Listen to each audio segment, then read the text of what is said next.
सभी को राम राम। आज हम बात करेंगे बुध रेखा के बारे में। यह स्वास्थ्य रेखा और चंद्र पर्वत अथवा हथेली के आधार से बुध पर्वत पहुंचने वाली रेखा होती है या बुध पर्वत तक पहुंचती है। इससे पहले आप सभी को विनती है, मेरे चैनल को सब्सक्राइब करें, बेल दबाएं और लाइक करें और कमेंट करें, जिससे हमें और मनोबलता बढ़ती है। आप लोग अगर लाइक करते हैं और कमेंट करते हैं। चलिए बात करते हैं बुध रेखा। यह बहुत ही कम हाथों में देखने को मिलती है, पर जिस भी हाथों में होती है यह मान के चलिए कि उसके लिए बहुत ही अच्छा योग रहता है बुध रेखा। हाँ, यह निर्दोष हो, उसमें कोई दोष ना हो। अगर निर्दोष होगी तो ही आदमी को लाभ देता है। तो चलिए बात करते हैं। सामान्य नियम के अनुसार यह जीवन रेखा और भाग्य रेखा से जितनी दूरी बनाई हो। अब यह जीवन रेखा है, जैसे यह जीवन रेखा है और यह हमारा इस हाथ में भाग्य रेखा है, तो यह भाग्य रेखा से दूरी बना के, मतलब ये यहाँ से अगर होता तो यह बहुत ही अच्छा होता, उत्कृष्ट होता। या चंद्र क्षेत्र से भी होता तो और भी अच्छा है।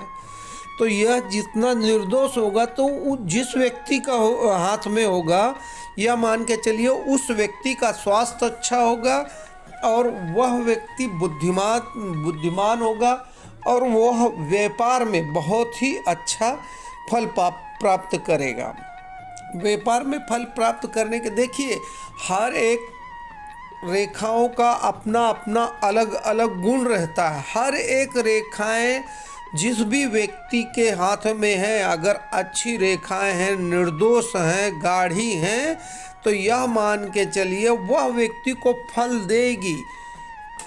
अब जैसे आपके बुध रेखा नहीं है और जीवन रेखा है, हृदय रेखा है, मस्तिष्क रेखा है, यह जीवन रेखा है, मस्तिष्क रेखा है, हृदय रेखा है, तो आपके बुध रेखा नहीं है, भाग्य रेखा नहीं है, तो इसका मतलब ये नहीं है कि उस व्यक्ति का भाग्य ही सो गया। ऐसा नहीं होता है। तब यह देखा जाता है कि उस व्यक्ति का मस्तिष्क रेखा कितना उच्च दर्जे का है, हृदय रेखा कितना उच्च दर्जे का है और जीवन रेखा कितना उच्च दर्जे का है। और उसके जितने भी पर्वत हैं, जैसे गुरु पर्वत है, शनि पर्वत है और ये सूर्य पर्वत है, ये कितने उभार लिए हुए हैं, शुक्र पर्वत कितना उभार लिए हुए हैं। इसी तरह से जैसे पूरे हाथ का विश्लेषण अगर हम बताएंगे तो बहुत ही वक्त लग जाएगा, लेकिन हम आज बात करेंगे बुध रेखा के बारे में। बुध रेखा अगर गहरी हो और निर्दोष रेखा हो तो अच्छे पाचन शक्ति और स्वास्थ्य का प्रतीक है कि जिस किसी के हाथ में अच्छी गहरी निर्दोष बुध रेखा होगी उसका स्वास्थ्य अच्छा होगा, इस चीज़ का प्रमाण देता है। और दोष युक्त जीवन रेखा, कभी कभी मान के चलिए कि जैसे आपका यह दोष युक्त यहाँ आपका दोष मान के चलिए, यहाँ कड़ी बन गई, ऐसे कड़ी बन गई, या यहाँ क्रॉस बन गया, या रेखा कट गई, या दोष। इसमें कई तरह के दोष होते हैं, लेकिन हमने संक्षिप्त में बताया कि अगर दोष युक्त रेखा होती है तो आदमी, बहुत लोग बोलते हैं कि अब इनकी आयु रेखा कम है तो हो सकता है ये जल्दी मर जाए। ऐसी नहीं है। आयु रेखा भी कम होने के बावजूद भी बहुत से लोग अच्छा जीवन व्यतीत करते हैं। उनकी दूसरी जो भी रेखाएं होती हैं वह सहायक रेखा बन जाती है। जैसे यह बुध रेखा है, बुध रेखा अगर किसी हाथ में है और जीवन रेखा में दोष है, तो बुध रेखा निर्दोष होकर अगर गई है तो यह मान के चलिए वह व्यक्ति को फल देगी। या मान के चलिए वह व्यक्ति को उसके जीवन में जो हानि होने वाली, उस हानि से बचाने वाली है। समझ लीजिए उसका एक्सीडेंट होने वाला होगा तो वह एक्सीडेंट से बच जाएगा, सुखरूप बच जाएगा। एक्सीडेंट होगा, आपघात होगा, लेकिन उस आपघात में उसको ज़्यादा हानि नहीं पहुंचेगी। बीमार पड़ेगा, बीमारी से उठ के चल पड़ेगा, इस तरह का अगर कभी बुध रेखा निर्दोष रहे और जीवन रेखा में, लेकिन समझिए अगर आपके बुध रेखा है, हृदय रेखा है, जीवन रेखा है, मस्तिष्क रेखा है, यह सभी गहरी निर्दोष रेखा हैं, तो यह मान के चलिए उस व्यक्ति का कभी भी उस व्यक्ति को बीमारी नज़दीक नहीं ला सकती है। लेकिन बहुत कम हाथों में पाई जाती है बीमारी, मतलब वह कभी भी बीमार आजार नहीं पड़ सकता है, उसको बीमारी का मुंह नहीं देखना पड़ता है। चौड़ी और स्वस्थ सुंदर रेखा व्यक्ति के स्वास्थ्य और शक्ति का परिचायक है। जैसे चौड़ी हो, ज़्यादा गहरी हो तो स्वास्थ्य का परिचायक है, और लंबाई लिए हो, जैसे मान के चलिए इस जगह से निकल कर गई हो या लंबी हो, यह भी बुध रेखा है। हमने आपको एक यहाँ बना के दिया ये देखने के लिए, लेकिन बुध रेखा हथेली में कहीं से भी उत्पन्न हो सकती है, यह मस्तिष्क रेखा से भी उत्पन्न हो सकती है, यह चंद्र पर्वत से भी उत्पन्न हो सकती है, यह शुक्र पर्वत से भी कभी कभी कई हाथों में पाए जाते हैं, शुक्र पर्वत से। लेकिन सबका अलग अलग वैशिष्ट है कि वह बुध रेखा कहाँ से उत्पन्न होकर उसको क्या फलदाय देती है। लेकिन आज हम बताएंगे कि कौन सा अच्छा फल है, कौन सा बुरा फल है, बस इसी बारे में बताएंगे। आगे के भाग में हम दूसरी अच्छी रेखा बताएंगे कि कौन सी जगह पे रेखा उगम होने से और वहाँ पहुँचने से क्या फल देती है। लेकिन आज हम बताएंगे कि रेखाएं में क्या दोष होता है और क्या फायदा होता है, उसके जीवन में क्या बदलाव करता है। तो जैसे लहरदार, अब जैसे मान के चलिए लहरदार इसे कहते हैं, ऐसे ऐसे इसको लहरदार कहते हैं कि यह लहरदार ऐसे हो, तो यह रेखा समझिए उस व्यक्ति को फायदा नहीं देगा। यह ऐसे ऐसे करके आए तो वह उस व्यक्ति को दोष दर्शाता है। जिस व्यक्ति के हाथ में लहरीली रेखा है, बुध रेखा है, तो उसको बीमारी दिखाता है। लहरदार उसका प्रतीक है। कई टुकड़ों में बनी हो, जैसे अब यहाँ से निकली हो, फिर यहाँ बनी हो, फिर यहाँ बनी हो, फिर आगे जाके जुड़ी हो, तो यह मान के चलिए जिस जिस आयु में यह टुकड़ों में बट गई, तो उस आयु में जहाँ यह जॉइंट नहीं है उस आयु में उस व्यक्ति बीमार, उसको कोई दुर्घटना ऐसे नसीब में आ सकती है। लेकिन बचाव होता है, ऐसा नहीं है। कोई दूसरी रेखा का प्रभाव इतना अच्छा होता है कि यह सभी जो दुर्घटनाएं हैं वह, और ख़ास करके देखिए आजकल तो व्यक्ति अपने देवी देवताओं को भूलने लगा है, जो कि आपके हाथों में ही कई ग्रह हैं।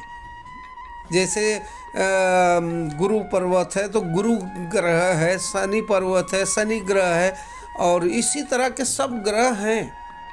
तो अब इनका आप देखिए, कोई चीज़ का जब तक आप जैसे कोई पढ़ाई करते हो तो तभी आपको ज्ञान मिलता है। इसी तरह से जब तक आप अपने इष्ट देव को या किसी भगवान को आप पूजोगे नहीं तो आप में वह दोष ऑटोमेटिक चालू हो जाता है। इसीलिए जब किसी भी चीज़ का दोष हो तो आप उनकी आराधना करें, किसी भगवान के शरण में जाएं।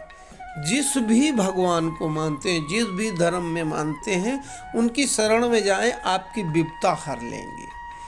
तो कई टुकड़ों में बनी हुई आसमय अत्यधिक अस्वस्थता, मतलब बीमारियां या दुर्घटना ऐसे हैं। बिंदु हो, जैसे मान के चलिए बिंदु दोषपूर्ण बुध रेखा किसी पर्वत रेखा पर व्यूह, उस पर्वत की बीमारियां, जैसे मान के चलिए कि यहाँ चंद्र पे है तो चंद्र पे कोई बिंदु आ गया तो उस पर्वत की बीमारियाँ। हृदय की मान के चलिए मस्तिष्क पर्वत पे, मस्तिष्क, यह मस्तिष्क रेखा है, यहाँ कोई बिंदु आ गया तो यह बिंदु उस जगह पे आपको मस्तिष्क मतलब सर का बीमारियाँ, हृदय पे आ गया तो यह हृदय पे कहीं भी अब यहाँ जॉइंट हो गया है तो यहाँ इस जगह पे आप अगर मान के चलिए ऐसे बिंदु आ गया, तो यह हृदय की बीमारी, ऐसी बीमारी दिखाता है। तो देखिए, अगर बुद्ध में दोष है तो बीमारी दिखाता है। बुद्ध को काटने वाली आड़ी रेखाएं, जैसे यह